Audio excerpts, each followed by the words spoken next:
সরাসরি যাচ্ছি তার কাছে।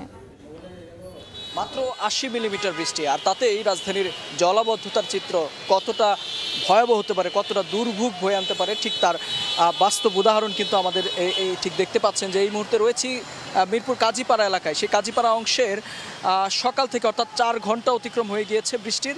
সে ৪ ঘন্টা পরেও এখন কিন্তু হাঁটু সমান পানি আমরা দেখতে পাচ্ছি, কোনো কোনো জায়গায় কিন্তু কোমর পর্যন্ত পানি আমরা দেখেছি। আমরা এই মুহূর্তে রয়েছি কিন্তু এটি একদম মূল সড়কই বলা চলে। সেই মূল সড়কের যেই জলাবদ্ধতা, সেই জলাবদ্ধতায় সাধারণ মানুষ যেমন ভোগান্তিতে পড়েছেন, আশপাশের ব্যবসায়ীরাও কিন্তু ব্যাপক ভোগান্তিতে পড়েছেন। এই এলাকার অধিকাংশ দোকানপাট কিন্তু এখনও খোলা হয়নি।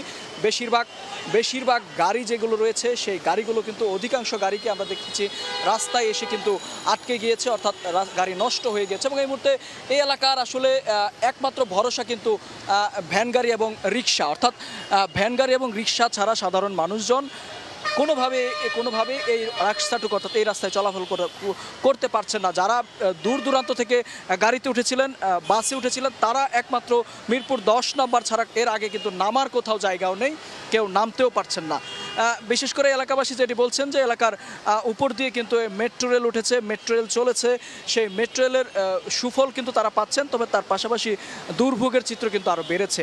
সড়কের যে চিত্র, ৪ ঘন্টায়ও এখন পর্যন্ত পানি নিষ্কাশন ব্যবস্থা খুব একটা লক্ষ্য করা যায়নি। অর্থাৎ এখানকার যে ম্যানহোলগুলো রয়েছে সেই ম্যানহোল আমরা দেখেছি সকাল থেকে যে সিটি কর্পোরেশনের বেশ কয়েকজন কর্মীকে আমরা লক্ষ্য করেছি, তারা কিন্তু এখানকার ম্যানহোলের যে ঢাকনাগুলো রয়েছে সেই ঢাকনাগুলো খুলে পরিষ্কার করে দিচ্ছেন। তারপরও কিন্তু এই জলাবদ্ধতার চিত্র সেটি কিন্তু কোনোভাবেই কমছে না। দীর্ঘদিনের ক্ষোভ এই এলাকার মানুষের, অর্থাৎ তারা যেটি বলছেন যে রাজনৈতিক দলগুলোর উপর ক্ষোভ চাপাচ্ছেন।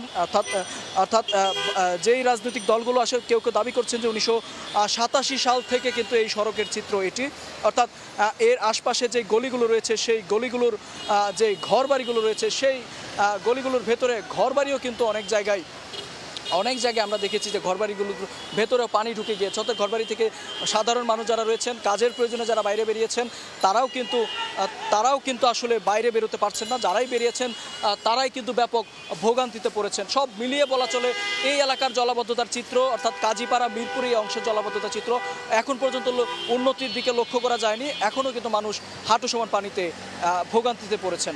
তো এই ছিল মিরপুর থেকে আমার কাছে থাকা সবশেষ তথ্য।